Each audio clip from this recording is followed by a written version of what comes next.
L'Algérie lance son satellite Al-Sad 3A avec brio et le soutien chinois, et le ministre général Saïd Chengriha était directement sur place pour assister à cet événement historique. En effet, mes amis, cette nuit, l'Algérie a donc lancé un nouveau satellite qui va être révolutionnaire en matière d'application, un satellite qui était attendu depuis longtemps et qui ne va pas passer inaperçu. Mais à quoi va servir ce satellite Al-Sad 3A, mes amis? Il a été lancé depuis le nord-ouest de la Chine sur la base de Jingquan en présence de Saïd Chengriha, vous l'avez vu, et il servira à, premièrement, renforcer les capacités nationales en matière de surveillance spatiale, et deuxièmement, à permettre de mieux cartographier le territoire national. Et c'est pas la première fois que l'Algérie envoie un satellite dans l'espace, mes amis. Ça a commencé déjà en 2002, vous avez eu Al-Sad 1, puis ensuite vous avez eu Al-Sad 2A et 2B en 2010 et 2016. Ça faisait quand même 10 ans que l'Algérie n'avait pas envoyé un nouveau satellite, qui était pourtant demandé par l'ensemble des pays africains. Parce que le lancement du Al-Sad 3A, c'est aussi un événement panafricain.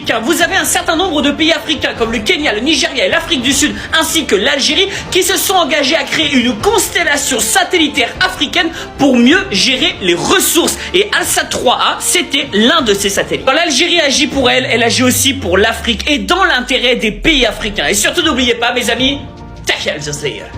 أهلا بكم مجددا. تابع الوزير المنتدب لدى وزير الدفاع رئيس أركان الجيش الجزائري الفريق أول سعيد شنقريحة اليوم الخميس على مستوى موقع المحطة الأرضية للاستشعار عن بعد عملية إطلاق ناجح للقمر الصناعي الجزائري آلسات ألف 3 المخصص للمراقبة، وذلك من قاعدة جيوغوان شمال غرب الصين. بيان لوزارة الدفاع الجزائرية أفاد بأن العملية التي جرت عند الساعة 5:01 صباحا بتوقيت الجزائر تأتي في إطار تدعيم وتطوير القدرات الوطنية في مجال المراقبة الفضائية، وتجسيدا كذلك للشراكة بين الوكالة الفضائية الجزائرية والشركة الصينية للعلوم والتقنيات الجوفضائية. Dans le silence de l'espace, à 700 km au-dessus du Sahara, un nouvel œil s'est ouvert. Un œil qui ne dort jamais. Et qui surtout ne regarde plus pour l'Occident. C'est un regard qui change complètement l'équilibre des puissances. C'est un message envoyé depuis la Chine et qui atterrit en plein cœur du Maghreb. Un message qui dit quoi? Que le jeu change. Algérie, Chine, le satellite de la discorde. Alors, pour bien comprendre, il faut reprendre les faits. On est le 15 janvier 2026. Oui. L'agence de presse algérienne diffuse un communiqué assez sobre en apparence. Lancement réussi du satellite Al-Sad 3A. Depuis une base chinoise. Exactement. Et le discours officiel, lui, est très technique, presque anodin. On nous parle de télédétection à haute résolution. Pour des usages sévères, bien sûr. Évidemment. Pour l'aménagement du territoire, la gestion des ressources, la prévention des catastrophes. Bref, le parfait outil civil pour un pays en développement. Un outil civil. Vraiment, qui peut sérieusement croire à cette version. Il faut être un peu naïf, oui. Quand un satellite est qualifié de stratégique dans tous les cercles diplomatiques et qu'il est lancé avec une puissance comme la Chine, le mot militaire n'est jamais très loin. Non. Ce n'est pas une simple mise à jour technologique, là, c'est une déclaration géopolitique qu'on vient de mettre en orbite. C'est même une fable, en fait, assez facile à démonter. Le terme clé, c'est haute résolution. Qu'est-ce que ça veut dire concrètement? On ne parle pas de prendre de jolies photos pour des cartes postales. Les sources spécialisées, elles, évoquent une résolution optique inférieure à 70 cm. Donc, en clair, ça veut dire qu'Alger peut désormais faire la différence entre un pick-up civil et un véhicule militaire léger à sa frontière avec le Mali ou la Libye. Ce niveau de détail, jusqu'à maintenant, ils ne pouvaient l'obtenir que sur demande. et avec un certain délai. Un délai, et surtout avec le bon vouloir de leurs partenaires occidentaux. Donc le discours sur l'agriculture, la gestion de l'eau, c'est un habillage. C'est bien plus que ça.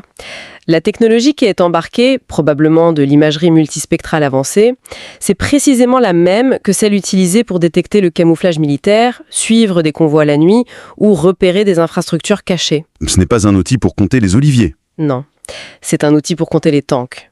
Le volet civil existe, bien sûr, mais il sert de couverture parfaite pour la véritable nature de cet objet UE. C'est un satellite espion. Et c'est là justement qu'on touche au cœur du sujet.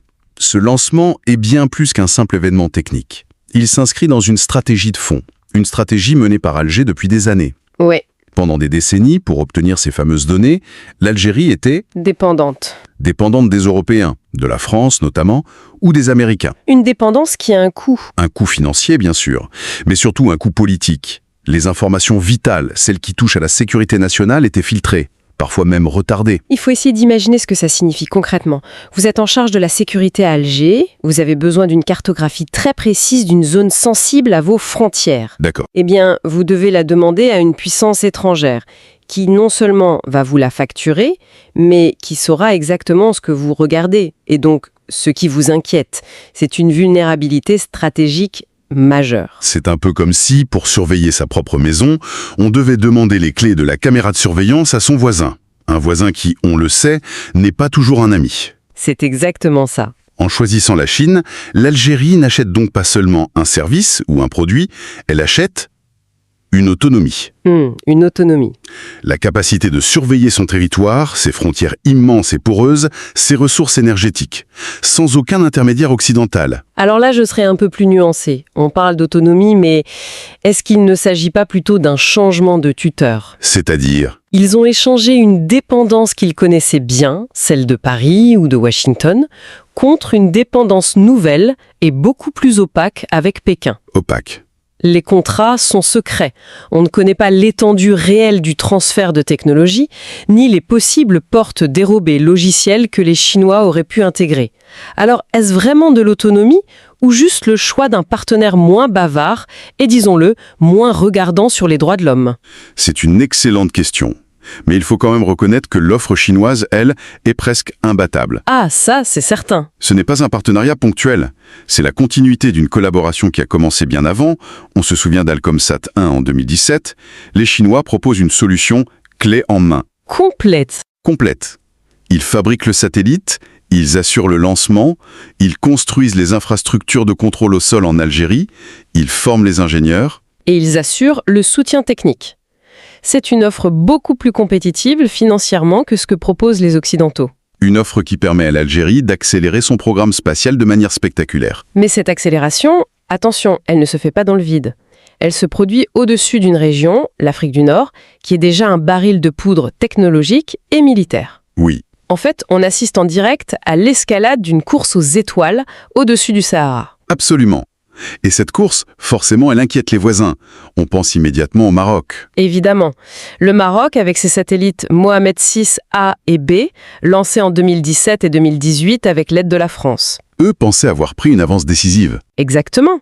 Ils disposent d'une très haute résolution eux aussi. Pendant des années, Rabat avait l'avantage informationnel dans son duel à distance avec Alger, notamment sur la question du Sahara occidental. Mais cet avantage, Cet avantage vient peut-être de s'évaporer. s'évaporer. C'est-à-dire, est-ce que ce nouveau satellite algérien est vraiment supérieur au satellite marocain ? C'est là que ça devient fascinant. Les satellites marocains sont connus pour être principalement optiques. En gros, ils fonctionnent comme des télescopes surpuissants. D'accord. Mais leur faiblesse ? Leur faiblesse, c'est qu'ils sont aveugles la nuit et ils ne peuvent pas voir à travers une épaisse couche de nuages. Or, si Alsat 3 intègre, comme le suggèrent certaines sources, une capacité radar à synthèse d'ouverture, le SAR, Alors le jeu change complètement. complètement. Un satellite radar, lui, peut voir de nuit, à travers les nuages, le brouillard, même les tempêtes de sable. L'avantage marocain serait alors non seulement rattrapé, Mais dépassé. mais dépassé. On parle donc d'une véritable rupture dans l'équilibre des forces régionales. La réaction à Rabat, mais aussi au Caire, qui a son propre programme, ne va pas se faire attendre. Elle est inévitable, on peut s'attendre, et c'est logique, à ce que le Maroc se tourne vers ses partenaires, la France, Israël, les États-Unis, pour acquérir une technologie équivalente ou des contre-mesures, Donc chaque camp va chercher à... à aveugler l'autre avec l'aide de ses parrains internationaux. Ça rend la région encore plus instable, parce que la prochaine crise, elle ne commencera peut-être pas avec des tirs de chars, mais avec une cyberattaque pour rendre aveugle le satellite de l'adversaire. Le satellite n'est plus un pion sur l'échiquier. Non, il est l'échiquier lui-même. Et cette course technologique, observée depuis l'autre côté de la Méditerranée, je pense évidemment à la France, l'ancienne puissance, comment Paris perçoit ce balai orbital ? À Paris, c'est la schizophrénie la plus totale. C'est-à-dire, Officiellement, la diplomatie française ne voit aucune menace militaire directe. Le discours public, c'est de mettre en avant une opportunité de coopération scientifique sur les volets civils du programme pour ne pas perdre la face et tenter de rester dans le jeu. ça, c'est le discours public, et en privé, dans les couloirs du Quai d'Orsay ou du ministère des Armées. En privé, c'est l'inquiétude. Voire la consternation. Ce rapprochement sino-algérien, c'est la matérialisation d'une perte d'influence française qui s'accélère. C'est tangible, ce n'est plus de la théorie. Concrètement, Concrètement, pendant des décennies, si l'Algérie voulait une photo satellite précise d'une zone, elle devait souvent passer par une entreprise ou un service français.